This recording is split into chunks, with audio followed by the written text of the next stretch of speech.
Welcome back to the Foster and Adoption Podcast with Nikki and Larry. Last episode, we played a quick game to share some of our special moments with the children. Today, we want to explore how we move from chaos to normalcy. Well, kind of. Kinda is right. I mean, what is normal is it even possible? We're dealing with trauma, you're dealing with safety concerns, broken homes, removals, misbehaviors, diagnosis, medication, schedules. I mean, normal to chaos to normal. Is it possible? Well, let's talk about it. Stay tuned.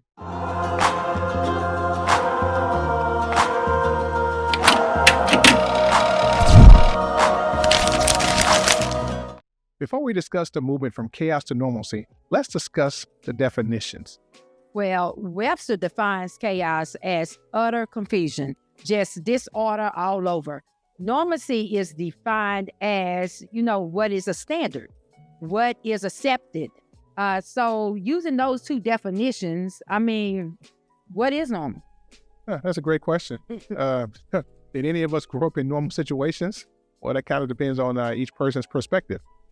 Well, there are different things that we have learned that we can do as parents to create that normalcy. Right. I don't know if we were normal before the children or we just been normal since we've been intentionally living and being intentional parents, as we would call it, because we do discuss how we parent. We do actually reflect on how we parenting. True. And we kind of adapt as we need it. That's true. So normalcy can be created. Right. Let's just say that. Right. I don't know if we grew up in normal situation, but we do know it was normal to us. Okay, it was normal to us. There you go. It was definitely. So when you're thinking about those things, then one way that we can create normalcy is just to create some stable routines. Right. I agree with that.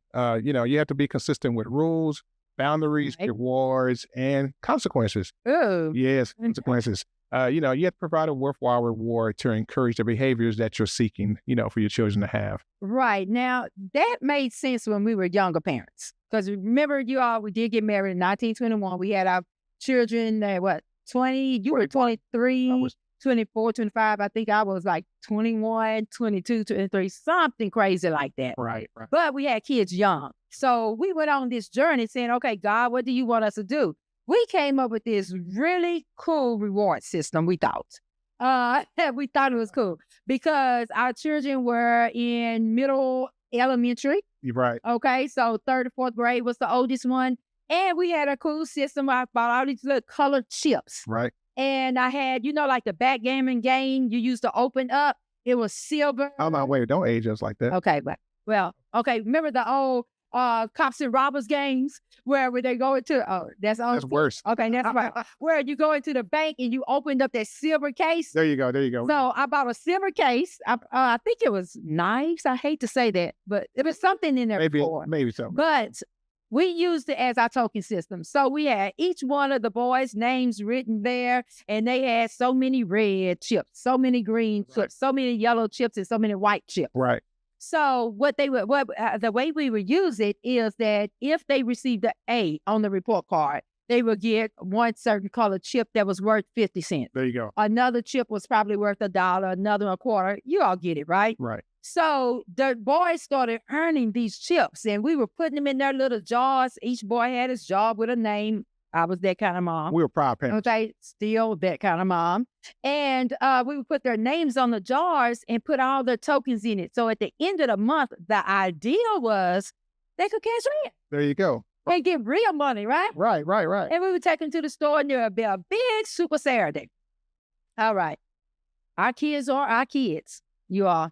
And what happened after the first month, everything was smooth sailing. We were dishing out tokens. We even had a consequence part where if you did a certain thing, you owed us the money. That's right. So then they were going to give us the money. At that time, I was teaching math in elementary, intermediate school. So the whole goal was that after we did that, we would teach them how to do checkbooks. Right. And we were going to use our checkbooks, which we did, use blank checkbooks in turn for them to deposit and receive a ledger system. Okay, a ledger system. Right. Fake money, okay? But you could turn it to real money. Well, when we went to count all the tokens, we kept missing tokens. And we were like, oh, wait a minute. What happened to this token? What happened to that token? We had one child without any tokens. We knew that wasn't right. And it was such a time period where he didn't have the tokens when it was time for him to pay a consequence. What do you mean you don't have any tokens to pay this consequence? Well, we found out that he was actually trading with his cousin. My sister and I, we were doing the same reward. Our sons would take their tokens to their cousin's house and they would buy toys. They would sit there and wager toys with our tokens. So therefore, my nephew had certain tokens. My other nephew had tokens. My kids had like all one color token. One of my children, he didn't really play with toys that much. So he had all his tokens. It was a token mess. I had to call my sister and say, could you go in his room and see how many tokens he have, how many agreements, how many rare? And my son explained to me, oh, I thought they were mine. Okay. So look, can we say he was being capitalistic? Right. So he cashed his tokens in for toys to trade versus the money we were giving them at home. But we didn't get discouraged as parents. We continued different token systems. At that point, we just went to the ledger. As Larry said, we used the ledger of a checkbook, and we started teaching them that way. Also, and that was the bio kid. Right. Yes. So when we talk about parenting, we're talking about fostering, adoption. What about the bios? It's really all the same because it depends on the atmosphere we create as parents. That's right. So you heard me say Mr. Larry, Miss Nikki. You all, at this point, we're already into our fostering. So now we're just mama and daddy. Right. Okay. We went from Mr. Larry, Miss Nikki, Mama Nikki to Daddy Larry. Then we went to Mama and Daddy. And now we're, bro. We're all kind of stuff now. Mom, the old man, uncle, auntie, so times evolve. But the reward system, we kept some type of reward system in place. Right. And it did work to a certain extent. And when your reward system stopped working, that means what? Change it. Do something different. Why are you still doing something that they're not interested in anymore? Right. And apparently our boys weren't interested in their color tokens as their mom. So, she was so excited over elegantly put together, but we used the ledger. So that is just one example of how you can put some stable routines in place, reward them, have boundaries. Like our bedroom, you can't just walk into our bedroom. I mean, we have to teach personal space as well. So you can't come into the kitchen bouncing the basketball. You can't. Oh, wait. You can't? No, we had some that try, but you can't. Some? Yeah, right. So what do? You teach those boundaries. And you reteach. Okay? You continue to reteach until it's set and done. But you can't just keep changing your boundaries. Okay? You can't have basketballs in here on Monday, you can't have it on Tuesday either. Right. Okay? But also, some more things you can do is just offer predictable environments. Yep. Make sure that they are aware of them. Right. It's important to provide positive routines during, placements, or even with your own children for that matter, as we discussed. You have to consider the routines that you learned as a child and the impact that they have on you today, from basic hygiene. Oh, yeah. Grooming, clothing selection. Let them know it matters. Right. It matters. Let them know that, okay, when you do these things, I mean, you have to keep your hair brushed. You have to, just have proper hygiene. Right. You want to look kept. But if we don't teach that, and the environment that we're in, when they go out, they don't expect that or honor that. There you go. So yes, we must offer predictable, environments so they know what's expected when they get home. Okay, I don't care how chaotic the world is. When I get home, if your routine is taking off your shoes at the door, they should know that. Right. If your routine is come in the house and speak, that's a big one, you all. Especially as the children grow up. If you don't teach that when they're younger, they'll just walk straight through the house, go to their room, straight through the house to the kitchen. There you go. You said it. Where the kids go. There you go. And then, and so many times, even though we've taught it, I'm in our front room saying, hey, hello, remember me, hello. Because when they start driving, they're like on their own little timer. But when I say hello, hello, it's me. You then at least they can say, oh, yeah, oh, mom, I'm sorry, and come back to me. Why? Because it's been taught. Right. So just offering those predictable environments that I know what's going to happen if I walk into my house, into the house and not speak. I know what's going to happen. We're a hugging family. So we've talked about my kids that don't like to hug. They at least come and shoulder bump. And fake that hug. So if that's part of your family, they should know that. They should be aware. Yep. So even with that, we're talking about rooms and clothing, and how you dress. Rooms and clothes? We had a whole lot of discussions on how you dress yourself properly. Right. And what matches, colors that match. Right. If we don't teach those things at home, if they don't expect, certain standards that you have in your home, they're going to just do whatever they want to do. And they will try it. Right. Even with room.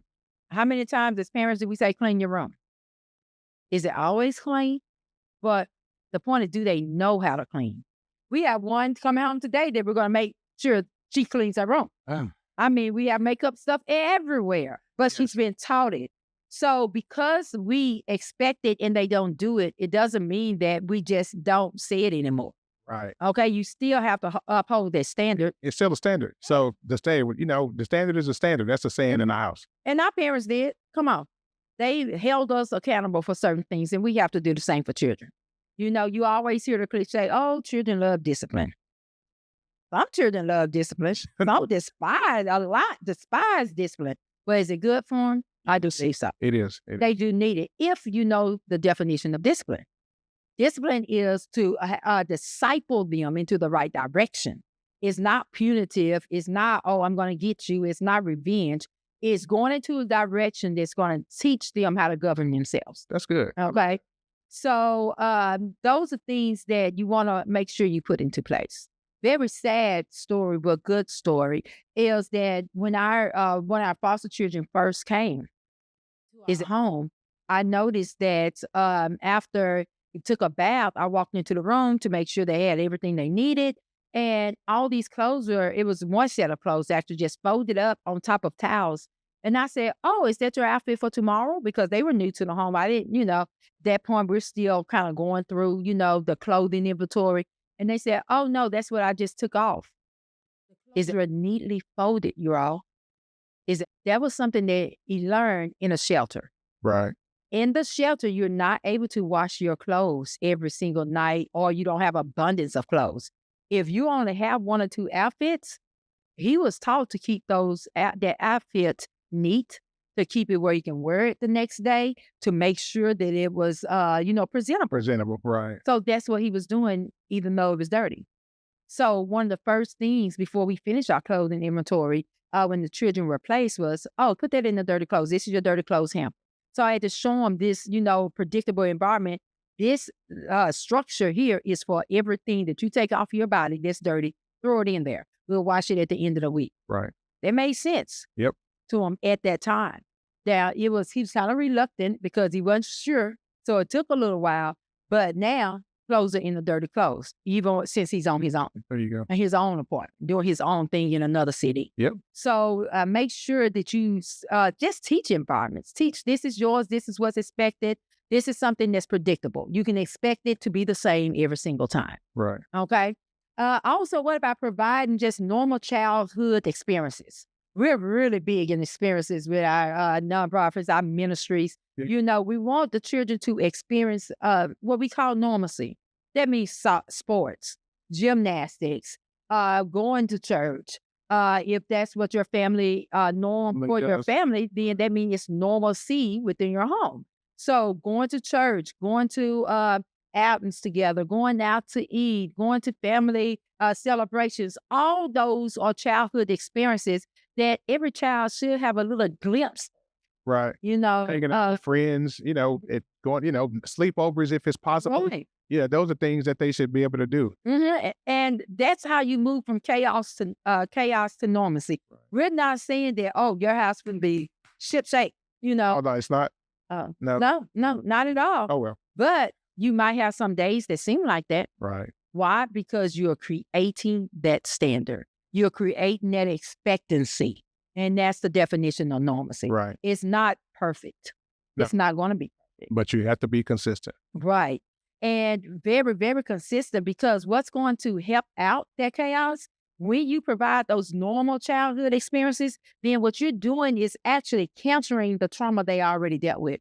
Oh, I didn't get to eat dinner every night. Well, what if one of those environments that they can predict is that dinner is every night at 6 o'clock.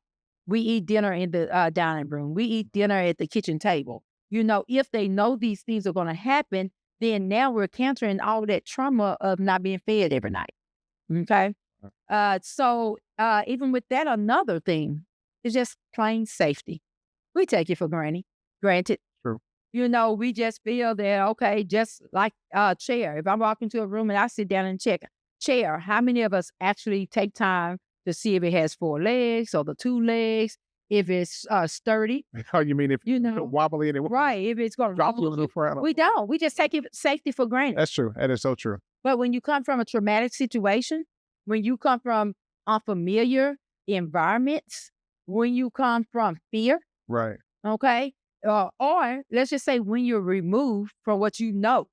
Then I don't know, if I walk into a place and I've never sat in a chair before with 2 legs, I'm used to 4 legs, I might be wondering, where are the other 2? What's going on? Well, that's how the children feel as well. They've never been in your home. Some have never been in a house. We experienced that. That's true. We had children never been in a house before, no 4 walls, period. Totally mind-blowing. Totally, because they were on the streets. They were living in the parks. They were living in, they didn't live into the shelter until they were removed out of the parks, went to the shelter, and then lived there just for a short while before coming to us. Right. So what do you mean you have a bathroom that right next to the restroom? Is it the restroom was down the hallway, or there was no restroom, or they spent many years going into stores to use the restroom? So we have to build that safety. Right. And we also have to give unconditional love. Right. Even while giving consequences for poor choices. I know, right? They need to know that we care. They need to know that no matter what mistakes they make in life, while they're learning the values that you instill in them, right. They need to know you care. Right. And that's really hard because, okay, we're guilty. We know our children get spoiled. They show us every day when we say something that, because they don't like what we said, simply because, oh, I want this. We have one child, no matter what store you go into, she can find something she wants. It can be a gas station. Right. And, Mom, can I have a stick of gum? Mom, can I have, it doesn't matter where you are. We can walk into church. Mom, do you see any peppermints around? Come on, we're at church. You don't even need a peppermint. You just left the house. But she's going to always be able to find something just because she knows she can ask and she can get. Right. Now, does she get all the time? In her world, she thinks she does. Right. In our world, no way. We're parents. We're not going to keep telling you yes. But yeah, she gets it. She gets it. More or less. More than she needs, But that's a sense of just safety. Do we have times that we say no? We do. We have Now, does she always deserve something? No. No. Does she get in trouble? Yes. She will be cleaning her room today, and she gets in trouble, but you have to balance it. Right. You have to balance. You have to be able to say no, and still love you. You have to be able to say yes and still show them that same love. You have to be able to say, clean your room right now. And I mean now. And I mean right now. But you still love them. Right. Yeah. And you still love them. That's right. So if you continue to show the love, the answer yes or no would not make them question if you love them or not. So we don't get the questions of, oh, do you really love me? Because now I told you no, or I still have your phone in my room. Such as today, we still got a kiss to say goodbye, Mom. Have a good morning. Right. We still have I love you or I love you too, even though I still have your phone and your iPad and your PlayStation is turned off. Ooh. Because it's called the consequence. Also, we did teach our children, and we had to really, really, they didn't understand this to start with, but consequences are positive and negative. That's true. And that's where that token system came in. When we would say, okay, now you owe me, it was for something they didn't do, because maybe I had to go back and clean all the counters after you wash dishes. And so now you owe me for doing that, but we try to teach them positive consequences and negative consequences because they're going to happen. When they grow up, I don't want them shocked. What? I got deducted because I took too many days off work. Yeah, that's what happens. They shouldn't be upset and ready to quit because now you got written up because you played with paper clips all day instead of getting your projects done. Or because you kept walking into work late for the third time this week or something to that effect. Leave my daughter out of it. Hey, I wasn't into that. Leave my daughter out of it. She's struggling with time right now, even though she has 5 devices that shows her the time. It's not her time.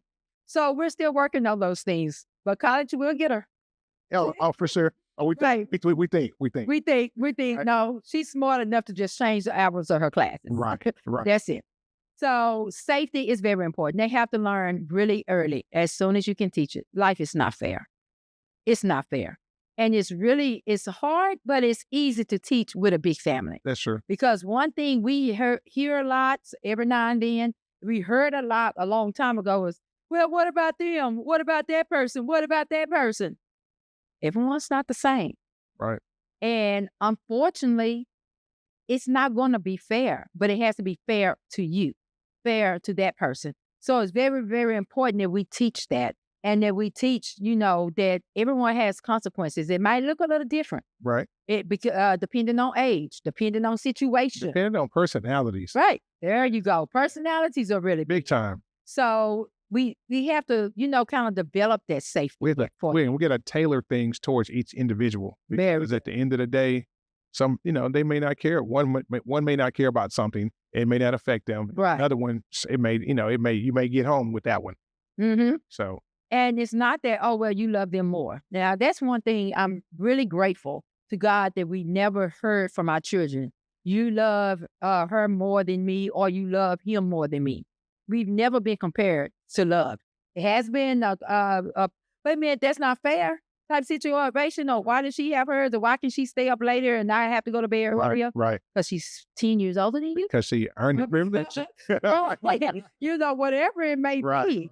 It's because of a reason, but you're going to have to be able to talk that out with a child as well. That's right. And I know growing up, we were told we can't do all that talking. Don't do all explanations are not important.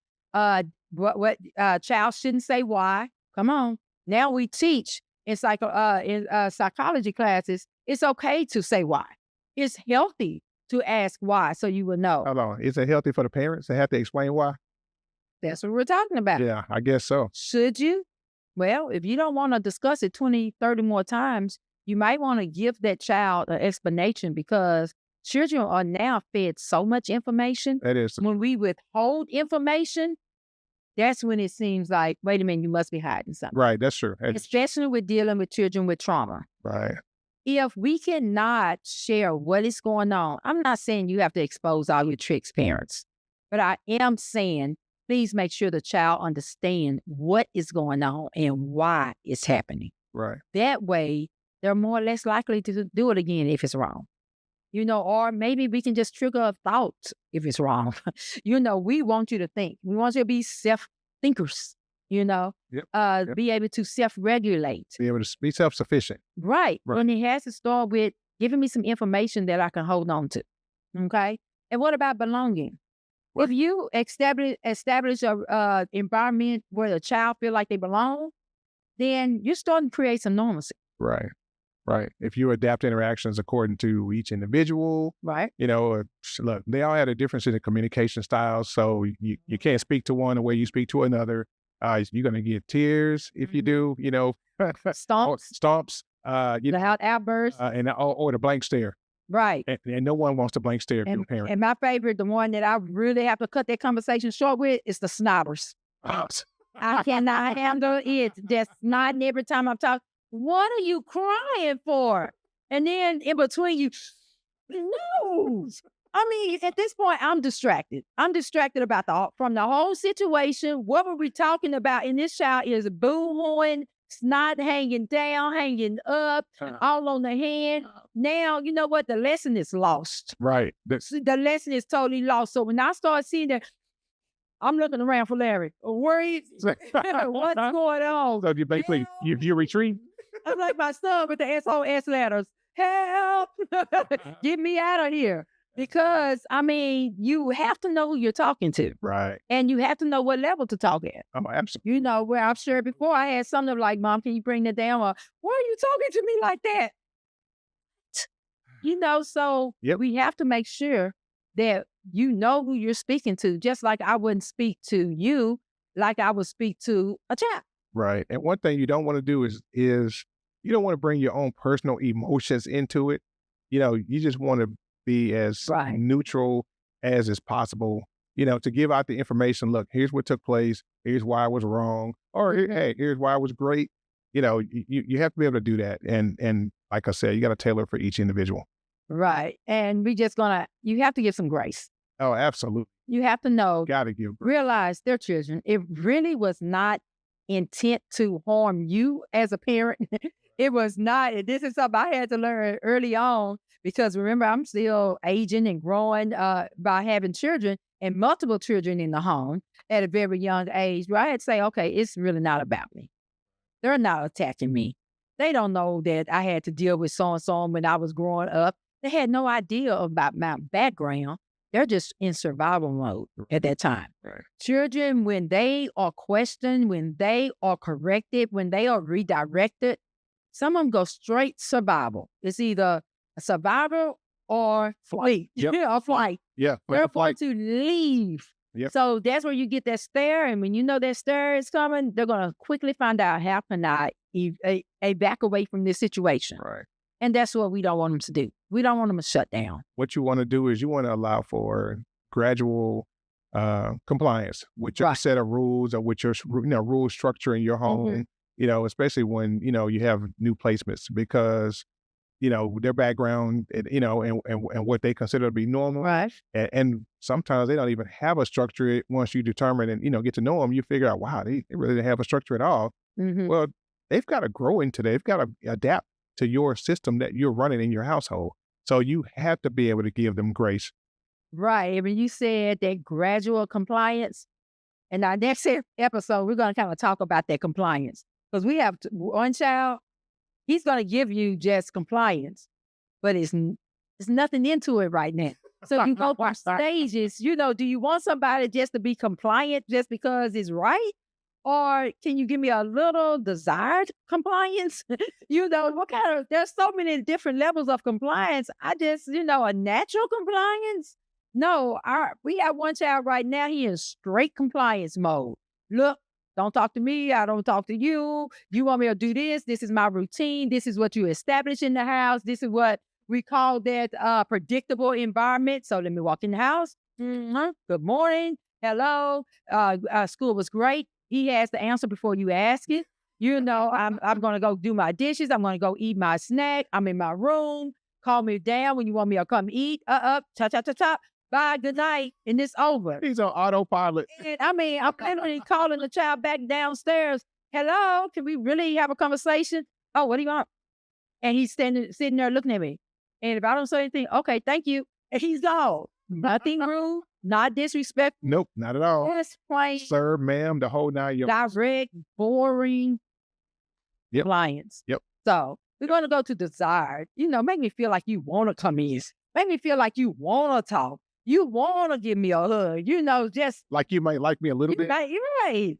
We have some connection. You know, so you go through those stages. Now, he is a lot older now.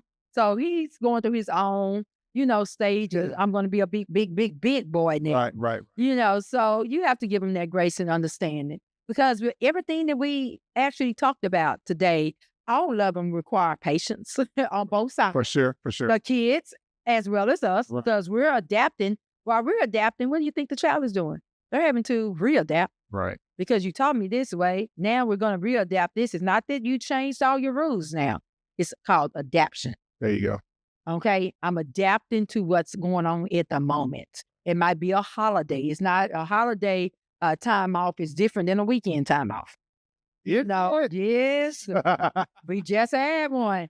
Kids just kind of laid around, but all my clothes are ironed, all my clothes are washed, kitchen clean, what else? What else is there to do, right? There's nowhere to go per se. There's something you can't do on a normal weekends, you know. So yes, we all adapt. Also, we have to give a lot of what we call that structure.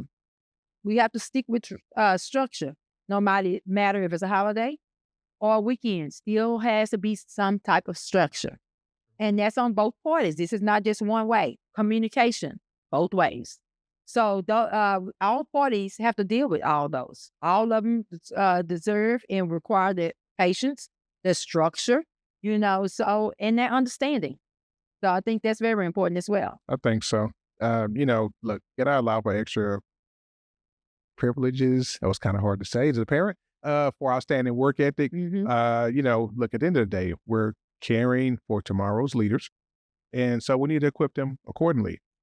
Right. And, we need to teach the actual values, that you're trying to instill upon them in your home. You also want to teach them the value of $1 while we're on it.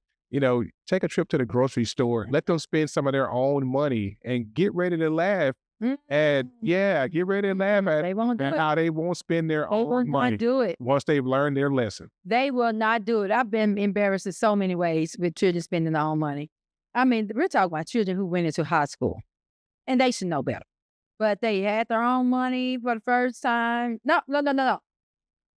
Before we get into high school, we had children taking money that they earned to the visitation. To the visitation to give to the parents. Yes. That warmed our heart because my children were learning to give. Right. But they were also proud that they had money. So I want to share the proud part first, even though we had to kind of go over, yes, don't take money to the visitation, don't take money out the house, let me know when you have money, and so forth. So we went through that whole lesson, but now we're in high school. So we've gone through all the money spending, all the money, our responsibility. Right. And now children are going with other children, other places. You would not want to be that child that's with my child because they will eat up all your money. They will spend up all your money and you will have no idea that they have a pocket full of money. Yep. I've had to have my children call and apologize to people they were with because they spent up all their money. And their parents just couldn't understand. How could you send your child with me with no money to the state fair? You know good and well you have to have money going to the state fair. That little ticket doesn't do anything. No. So the child had money, and then I said, why didn't you spend your money? I said, why did you even get their tickets? You didn't buy your tickets? No, they had tickets. They were passing tickets out. They weren't free. So my child had to pay back a whole lot of people, you all. Even us. Yes. Because our children go places with us, and they'll just look like, I have a child that'll put all kind of stuff in baskets. We get to the rec stuff. Oh, I don't have my money. Yes. And good luck getting your money back. Right, going to be that child. Going to be that child. That type of child. Yes, indeed. But we also have the child that's very responsible with money. So when he goes to work, he'll tell you, don't come and get me. I'm going to go grocery shopping after work. Right. Come get me 30 minutes later. And, and I think that's more of a more possessive thing because he buys all these groceries he wants and he puts his name on every single thing. And he puts them in there in his own specific place. Own small refrigerator to make sure that it's only his. And every now and then, if a sibling is nice and asks the right way, they might get a slice of cheesecake or pie. Right. That's usually what he's buying. Right. So we say all that to say, if you set these things up, you can move from that chaotic moment in your home to some type of normalcy where the child feels that they belong in their home. They feel that they're a part of their home, that they know they can predict what's going to happen from day to day. Every Tuesday, we go to Bible study. Oh, okay. So I know what's going to happen on Tuesday. Every Sunday morning, we're going to get up and go to church. Oh, okay. I know what's going to happen then. Right. Saturday mornings, I can relax. If nothing's on my calendar, we keep a whole family calendar in our kitchen. And if I'm late on putting that calendar up, I'm getting texts. Mama, if the calendar's not up, what's going on Wednesday? Yep. What's going on Thursday? Now I have a child. Mama, can I come get your agenda and fill the calendar out? Those are different things that they can predict that they know that's going to be there. Right. No matter what's going on, you can call it structure. But everyone, and we've always had that in our calendar, in our kitchen area, since the children were very small. So we've always kept that because that kept us on Kept us knowing each other. Exactly. When we're working out the home and going different places and having different schedules, we were able to kind of look and see who's going to take the child to football practice.